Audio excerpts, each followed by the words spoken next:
pētījis. Šitā... Par Ģedimīna stabiem no Andes. Tas nozīmē, ka viņi tur redz. Es neredzu.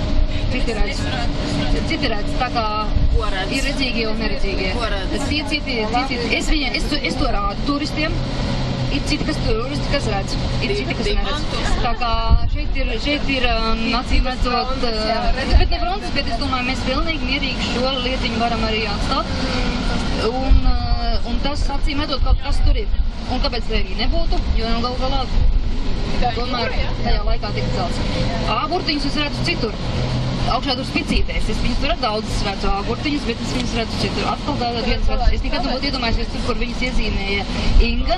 Paldies, Inga, par jaunām atklāsēm. Tā, uz kuru pusi viņš iet? Nē, tad Anna Ona, tā Vitautas sievas parādīs. Mēģināsim tos stabus redzēt, padodiet man to kartiņu atpakaļ. Mēģināsim. Labi, tā ir slikta fotogrāfija, bet vēl būtu jāskatās frontāli. Par Ģedimīna stabiem. Šitāda apakšas forma.